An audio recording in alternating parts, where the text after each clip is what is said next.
सीतापुर गांव में लखन और बिरजू नाम के दो दोस्त रहते थे। बिरजू और लखन दोनों ही बचपन के पक्के दोस्त थे। समय के साथ साथ अब दोनों बड़े हो चुके थे और दोनों की शादी हो चुकी थी। लखन की पत्नी का नाम सीमा है और उनकी एक प्यारी सी बेटी है। लखन की पत्नी सीमा बहुत समझदार और सहनशील है। बिरजू की पत्नी का नाम अनुराधा है। उनको दो प्यारे से बच्चे हैं। लखन और बिरजू दोनों ही बड़े व्यापारियों के दुकानों पर मजदूरी करते थे और मजदूरी से जो पैसे आते वह दोनों अपनी अपनी पत्नियों को दे देते थे। लेकिन कुछ समय से लखन के पास कोई काम नहीं था, जिससे उनके घर में बहुत परेशानी हो रही थी। आखिर ऐसे कब तक चलेगा? हमें खर्चा चलाने के लिए पैसे की जरूरत है। मेरे पास माँ के दिए जो कंगन थे उसे गिरवी रखकर इस हफ्ते का राशन जैसे तैसे लेकर आई हूँ। अब ऐसा और नहीं चलेगा। तुम कब से घर पर बैठे हो? कोई काम क्यों नहीं ढूंढते? मैं कोशिश तो कर रहा हूँ, लेकिन अभी कुछ काम मिल नहीं रहा है। तुम जानती हो कि बाहर कितनी मुश्किलें हैं। मैं समझती, लेकिन तुम और भी कोशिश कर सकते हो। हमारे बच्चों की पढ़ाई और घर का खर्च सब कैसे चलेगा? बिरजू को देखो, वह भी तो रोज काम पर जाता है, और तुम्हें देखो, रोज यूं ही खाली हाथ लौट आते हो। तुम जाकर बिरजू से ही बात करके देखो, क्या पता वही तुम्हें कहीं काम दिलवा दे। तुम ठीक कहती हो सीमा, मुझे एक बार बिरजू से इस बारे में बात करके देखना चाहिए। तुम फिक्र मत करो, मैं सब ठीक कर दूंगा। तुम बस मुझे कुछ समय दो। अगली सुबह लखन बिरजू के घर जाता है।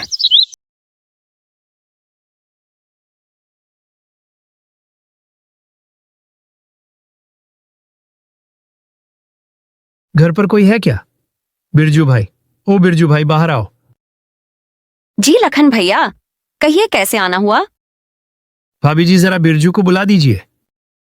वह अभी घर पर नहीं है, शायद सुरेंद्र चाचा के खेतों पर होंगे। अगर जरूरी काम है तो आप खेतों पर जाकर मिल लीजिए।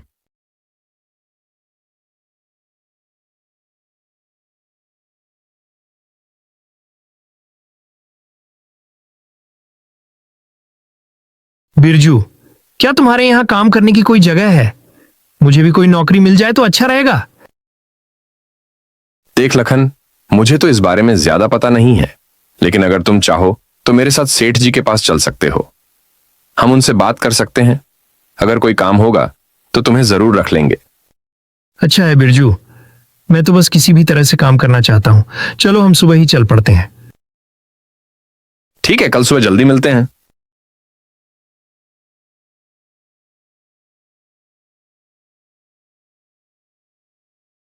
लखन, आ गए तुम। चलो चलते हैं सेठ जी के पास। हाँ बिरजू भाई, मैं तैयार हूँ। बाजार चलते हैं और वहीं उनसे बात करेंगे।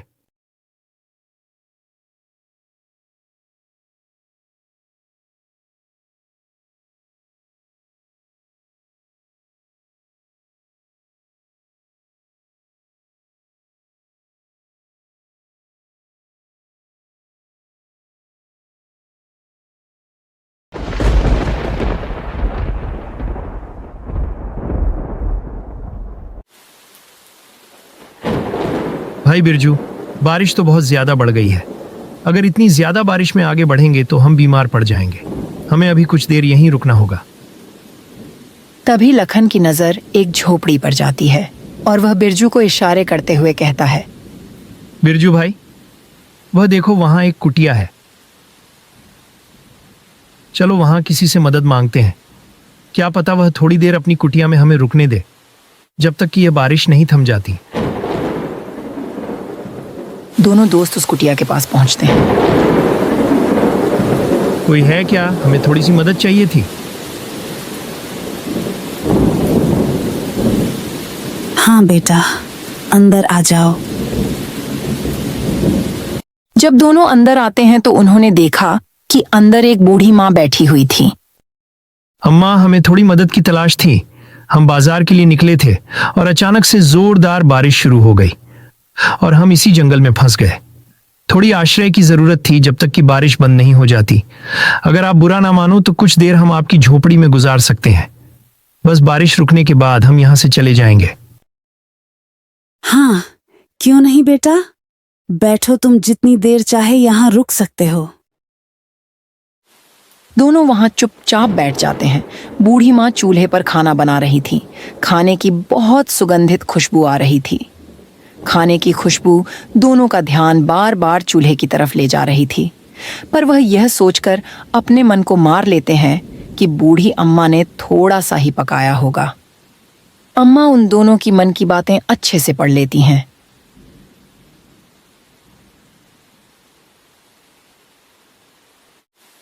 आ जाओ बेटा, खाना खा लो, खाना पक गया है।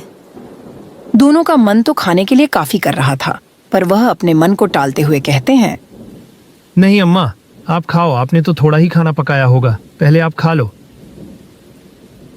बेटा, यहाँ पर हम तीनों के लिए ही पर्याप्त खाना है, आओ खा लो।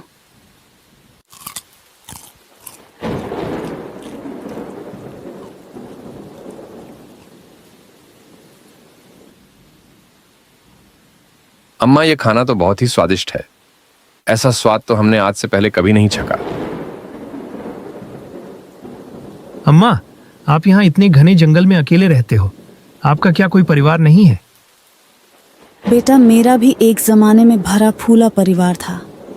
हम एक छोटे से गांव में रहते थे। एक दिन अचानक से उस गांव में भयंकर तूफान के साथ बाढ़ आया और मेरे पति, बेटे, बहू, पोते सबको बहा ले गया। बस मैं ही बच गई और अब मैं इस जंगल में रहती हूँ। मेरा अपना कोई नहीं है। अम्मा, आप इतने घने जंगल में अकेले कैसे रहती हैं? अम्मा, आपको डर नहीं लगता? बेटा, डर किस चीज का?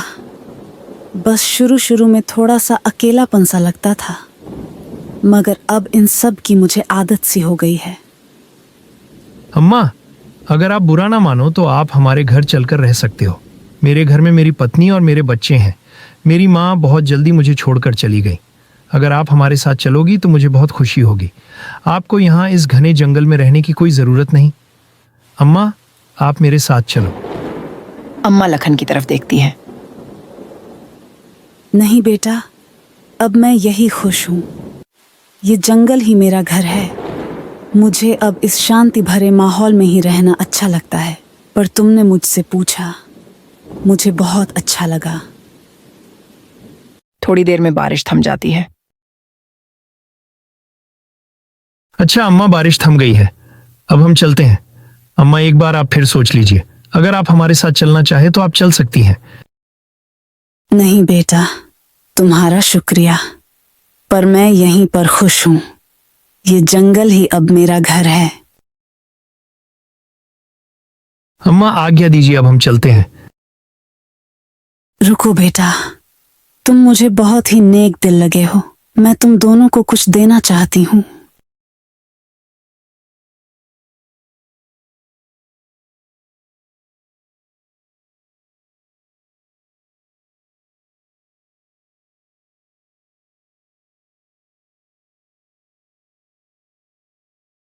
बूढ़ी अम्मा एक संदूक उठाती हैं और वह संदूक लखन और बिरजू को थमाते हुए कहती हैं, बेटा, यह मेरे जीवन की जमा पूंजी है जो मैं तुम्हें दे रही हूँ। मैं तो बूढ़ी हो चुकी हूँ, अब मेरे यह किसी काम की नहीं। तुम दोनों इसे रख सकते हो और इसमें जो भी है उसे तुम आपस में आधा आधा बांट लेना। अम्मा, इसमें क्या है? तुम ही खोल कर देख लो, इसमें क्या है। जब वह संदूक को खोलते हैं तो उसमें बहुत सारे सोने के सिक्के होते हैं, जिसको देखकर वह दोनों की आंखें खुली की खुली रह जाती हैं। इतने सारे सोने के सिक्के? अम्मा, आप इतने सारे सोने के सिक्के हमें क्यों दे रही हैं? बेटा, मेरा अब यहाँ कोई अपना है ही नहीं और तुम मुझे बहुत नेक दिल इंसान लगे और तुम्हारे पहनावे से तुम काफी गरीब और असहाय प्रतीत हो रहे हो। इसीलिए मैंने तुम्हें यह देने का निर्णय लिया है। अब तुम दोनों इसे रख सकते हो। इस पर तुम दोनों का बराबर का हक है। दोनों बूढ़ी अम्मा को धन्यवाद कहकर वहां से अपने गांव के लिए रवाना हो जाते हैं। दोनों बूढ़ी अम्मा को धन्यवाद कहकर वहां से अपने गांव के लिए रवाना हो जाते हैं। आज वह दोनों बहुत खुश थे। उनके हाथ एक सोने की खदान जो लग गई थी। दोनों अपने अलग अलग सपने सजा रहे थे। इन पैसों से मैं सबसे पहले अपना एक छोटा सा कारोबार खोलूंगा और हाँ, अपना एक सुंदर सा घर भी बनाऊंगा। इसमें एक सुंदर सा शीशा भी लगाऊंगा। मेरी पत्नी को शीशा देखना बहुत पसंद है ना। और अपनी बिटिया के लिए एक सुंदर बस्ता भी लाऊंगा। वह काफी दिन से मुझसे बस्ते की मांग कर रही थी और उसका एक अच्छे स्कूल में दाखिला करवाऊंगा। इतने सारे सोने के सिक्के, इससे तो मेरी किस्मत ही बदल जाएगी। मैं तो गांव का सबसे अमीर आदमी बन जाऊंगा। सबसे पहले मैं अपने लिए सुंदर सा घर बनवाऊंगा और उसमें नौकर चाकर होंगे जो मेरे आगे पीछे घूमेंगे। इतने सारे सोने के सिक्के से तो मैं आराम से पूरी जिंदगी बैठकर खा सकता हूँ। मुझे तो कोई काम करने की जरूरत भी नहीं होगी। बिरजू यह सब सोच ही रहा था, तभी लखन बीच में बोल पड़ता है। बिरजू भाई, घर पहुंचते ही हम इन सिक्कों को आधा आधा बांट लेंगे। लखन के मुंह से सिक्कों को आधा आधा बांटने का ख्याल सुनकर बिरजू को बिल्कुल अच्छा नहीं लगा और वह मन ही मन सोचता है, सिक्कों को आधा आधा बांटना मतलब मेरे सपने भी आधे आधे बांटना। भला इन सिक्कों को मैं इस लखन के साथ क्यों बांटूं? मुझे ये सारे के सारे सोने के सिक्के चाहिए। मैं इन सिक्कों को भला बराबर क्यों बांटूं? मुझे तो पूरे के पूरे सिक्के चाहिए। पर मैं ऐसा क्या करूं जो यह सिक्के केवल मुझे मिले? यह लखन तो घर पहुंचते ही आधे सिक्के ले ही लेगा। मुझे कुछ ना कुछ तो सोचना ही होगा। दोनों अपनी अपनी सोच में आगे बढ़ जा रहे थे। चलते चलते वह एक नदी के रास्ते से गुजर रहे थे। नदी को देखकर बिरजू को एक ख्याल आता है और वह बिना कुछ सोच लखन को उस नदी में धक्का दे देता है। लखन जैसे ही नदी में गिरता है, वह बिरजू को आवाज लगाता है, बिरजू भाई मुझे बचाओ, मैं इस नदी में गिर गया हूँ। मुझे बचाओ बिरजू भाई, मुझे बचाओ। लखन भाई, तुम इस नदी में गिरे नहीं हो, बल्कि मैंने तुम्हें धक्का दिया है ताकि यह सोने के सिक्के मुझे तुम्हारे साथ बटाना ना पड़े। अब यह सारे सोने के सिक्के मेरे हुए। बिरजू वहां से चुपचाप खिसक लेता है और बेचारा लखन उस पानी में ही डूब जाता है। रात के समय बिरजू जब घर पहुंचा तो उसने देखा कि लखन की पत्नी अपने घर के बाहर अपने पति का इंतजार कर रही है। जब सीमा ने बिरजू को आते हुए देखा तो उसने बिरजू से पूछा, भैया, लखन जी नहीं आए, वह कहाँ रह गए? वह भी तो आपके साथ ही गए थे ना? बिरजू ने सारी बातों को छुपाते हुए कहा, हाँ बहन, लखन और मैं हम दोनों साथ ही गए थे और मैंने अपने मालिक से लखन की बात भी करवाई थी और मालिक ने उसे कल से काम पर आने को भी कह दिया था। इसके बाद लखन वहां से चला गया था और मैं काम करके अभी घर लौटा हूँ। यह सुनकर लखन की पत्नी और भी घबरा जाती है। भैया, लखन जी अभी तक घर नहीं आए हैं। मुझे समझ नहीं आ रहा वे कहाँ हैं। वो ठीक तो होंगे ना? मेरा दिल बहुत घबरा रहा है। चिंता मत करो बहन, हो सकता है उसने कहीं और जगह भी काम की तलाश की हो और ज्यादा रात होने की वजह से वह वहीं कहीं रुक गया हो। आप सुबह तक का इंतजार करो, मुझे पक्का विश्वास है वह सुबह तक घर आ जाएगा। इतना कहकर बिरजू अपने घर को निकल जाता है। लखन की पत्नी बहुत घबराई हुई थी, लेकिन बिरजू ने उसे सहमति जताते हुए कहा कि आप सुबह तक का इंतजार करो। इसीलिए लखन की पत्नी ने किसी तरह सुबह तक का इंतजार किया। सुबह हो चुकी थी, सूरज अपनी चरम सीमा पर था। लखन अभी तक घर नहीं लौटा था, जिससे उसकी पत्नी बहुत घबरा गई थी। वह बिरजू के घर जाती है। भैया, लखन जी अभी तक घर नहीं आए हैं। मुझे समझ नहीं आ रहा वे कहाँ गए। वो ठीक तो होंगे ना? मेरा दिल बहुत घबरा रहा है। बिरजू परेशान होने का दिखावा करता है और कहता है, आप चिंता मत करो सीमा बहन, मैं अभी जाकर लखन का पता लगाता हूँ और अपने साथ लेकर आता हूँ। बिरजू ने सीमा को सहमति जताते हुए घर से बाहर चला गया और दूर जाकर जंगल में ही बैठ गया। लखन तो अब शायद कभी नहीं आएगा सीमा बहन जी, अब आपको पूरी जिंदगी ऐसे ही काटनी पड़ेगी। थोड़ी देर यही रुकता हूँ, बाद में जाकर कह दूंगा कि मैंने लखन को बहुत ढूंढा, लेकिन लखन कहीं नहीं मिला। और उसके बाद मैं उन सोने को सिक्कों को बेचकर बहुत सारे पैसे कमाऊं और गांव का सबसे अमीर आदमी बन जाऊंगा। अभी तक तो यह बात मैंने अपनी पत्नी को भी नहीं बताई है। सबसे पहले उसे भी यह बात बतानी होगी, वह भी बहुत खुश हो जाएगी। कल रात तो मैं चुपचाप दबे पांव कमरे में जाकर उन सोने के सिक्कों को छुपा दिया था, लेकिन कहीं अगर मेरी पत्नी की उन सोने के सिक्कों पर नजर पड़ गई तो वह पूरे गांव में शोर मचाती। मुझे घर के लिए निकलना चाहिए, बहुत देर हो गई है। बिरजू वहां थोड़ी देर आराम करता है और आराम करने के 4-5 घंटे बाद वह फिर अपने घर के लिए निकल पड़ता है। वह बहुत निराश होने का दिखावा करके सीमा के घर पहुंचता है और सीमा को आवाज लगाता है। सीमा बहन, ओ सीमा बहन, बाहर आओ। सीमा बाहर आती है और वह सीमा को बताता है कि उसने लखन को बहुत ढूंढा और उसे लखन कहीं भी नहीं मिला। सीमा बहन, मैंने लखन को बहुत ढूंढा लेकिन उसका कहीं पता नहीं चला। पता नहीं लखन भाई कहाँ हैं। तभी सीमा के पीछे से लखन बाहर आता है। लखन को अपने सामने जीता जागता देखकर बिरजू के तो पैरों तले जमीन ही खिसक जाती है। लखन, तुम यहाँ कैसे? क्यों बिरजू भैया, मुझे यहाँ देखकर तुम्हें खुशी नहीं हो रही? बिरजू लखन की बातों का कोई जवाब नहीं देता। बिरजू का दिल धक धक कर रहा था क्योंकि वह लखन को देखकर बहुत हैरान था और उसको लखन से डर भी बहुत लग रहा था। लखन ने सीमा बहन को सारी बातें बता दी होगी। हे प्रभु, अब तो मुझे कोई नहीं बचा सकता। मुझे यहाँ से जल्द ही निकल लेना चाहिए, वरना यह लखन तो मुझे जेल भिजवाकर ही मानेगा। जल्दी से घर जाकर अपनी पत्नी के साथ कहीं दूर भाग जाऊंगा और यह लखन मेरा कुछ नहीं कर पाएगा। लखन ने अभी तक सीमा को कुछ नहीं बताया था। बिरजू और लखन चुप बस एक दूसरे को देखे जा रहे थे। बिरजू बिना कुछ बोले वहां से चुपचाप दबे पांव वहां से खिसक लेता है। हे भगवान, अब मैं क्या करूं? ये लखन तो बच गया, पर ये बचा कैसे? इसे तो तैरना भी नहीं आता था। आखिर ये पानी में से बाहर कैसे आया? मैं आज ही अपनी पत्नी के साथ इस संदूक को लेकर इस गांव से हमेशा हमेशा के लिए भाग जाऊंगा। बिरजू यह सब सोच ही रहा था कि तभी उसको उस संदूक का ध्यान आता है और वह उस संदूक के पास जाता है। संदूक को देखकर बिरजू के जान में जान आती है।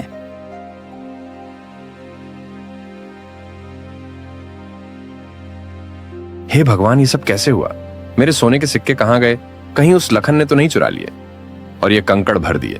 बिरजू यह सब सोच ही रहा था कि तभी उसके सामने बूढ़ी अम्मा प्रकट हो जाती है। अचानक बूढ़ी को अपने सामने देखकर बिरजू बहुत हैरान हो जाता है। अम्मा, आप यहाँ कैसे? अपनी गंदी जुबान से मुझे अम्मा मत कह। दुष्ट, तुम बहुत दुष्ट और पापी व्यक्ति हो। तुमने अपने दोस्त के साथ इतना बुरा कर्म किया। यही तुम्हारी कर्मों की सजा है। तुमने इस सोने के सिक्के के लिए अपने दोस्त को मारने की कोशिश की।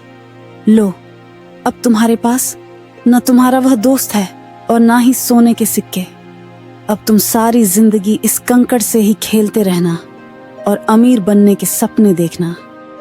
अम्मा, मुझे माफ कर दो, मुझसे बहुत बड़ी गलती हो गई। मैं लालच में बहक गया था।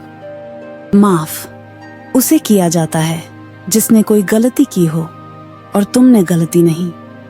तुमने एक गुनाह किया है अपने दोस्त को जान से मारने का। किसी व्यक्ति की जान लेने की कोशिश की है तुमने, और अब यही तुम्हारी सजा है। इतना कहकर बूढ़ी अम्मा वहां से चली जाती है। बिरजू को अपनी करनी पर बहुत पछतावा होता है। बिरजू अपने पास से सब कुछ गवा देता है जिसके उसने सपने देखे थे। लखन अपनी पत्नी सीमा के साथ अंदर जाता है। लखन के मन में काफी उथल पुथल चल रही थी। मैं क्या करूं? सीमा को वह बताऊं जो मेरे साथ हुआ या नहीं? अगर मैंने बताया तो ये बहुत परेशान हो जाएगी, लेकिन जो बिरजू ने मेरे साथ किया वह बिल्कुल सही नहीं किया। लेकिन अगर मैं सीमा को सच बताया तो मुझे पक्का यकीन है कि यह बिरजू को पुलिस के हवाले कर देगी और बिरजू की बाकी की जिंदगी जेल के सलाखों के पीछे होगी। लेकिन अगर ऐसा होगा तो बिरजू के साथ साथ उसके मासूम बीवी बच्चों को भी इसकी सजा झेलनी पड़ेगी और उनके घर में तो कमाने वाला बस बिरजू ही है। अगर वह जेल में रहेगा तो उसके बीवी बच्चे अकेले पड़ जाएंगे। नहीं, मैं ऐसा नहीं कर सकता। फिर बिरजू की गलती सजा तो उन मासूम बच्चों को नहीं दे सकता। लेकिन बिरजू ने भी मेरे साथ अच्छा नहीं किया। मैंने कितने सारे सपने देखे थे।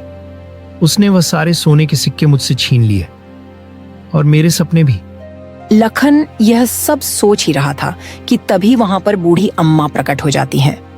बूढ़ी अम्मा को देखकर लखन बहुत हैरान भी था और खुश भी। आप यहाँ कैसे और आपको मेरे घर का पता कैसे मिला? लखन बेटा, मैं हर जगह आ सकती हूँ। मुझे हर जगह का पता मालूम है। इतना कहकर बूढ़ी अम्मा अपने जादू से एक संदूक प्रकट करती हैं। अम्मा, ये तो वही संदूक है ना जो आपने मुझे दिया था? हाँ लखन बेटा, ये वही संदूक है। और अब यह तुम्हारा हुआ। पर अम्मा, ये संदूक तो बिरजू के पास था ना? हाँ, बिरजू के पास जो होना चाहिए था वह उसे मिल गया है, और तुम्हारे पास जो होना चाहिए वह यह है। जैसे ही लखन उस संदूक को खोला, उसने देखा वह संदूक सोने के सिक्कों से भरा हुआ था। अम्मा, इसमें तो बहुत सारे सोने के सिक्के हैं। अब तुम इस संदूक को अपने पास रखो। अब यह सब तुम्हारा है, इसे संभाल कर रखना। इतना कहकर अम्मा वहां से गायब हो जाती हैं। ये कौन थी और ये अचानक से कहाँ गई? ये तो मुझे भी नहीं पता। मैं तो इन्हें आम इंसान समझ रहा था, लेकिन लगता है ये कोई फरिश्ता थी जो हमारी मदद करने आई थी। इतने सोने के सिक्के, इससे तो हम बहुत अमीर हो जाएंगे और हमारे सारे सपने इससे पूरे हो जाएंगे। हाँ सीमा, इससे हम अपने सारे सपने पूरे करेंगे जो हमने देखे थे।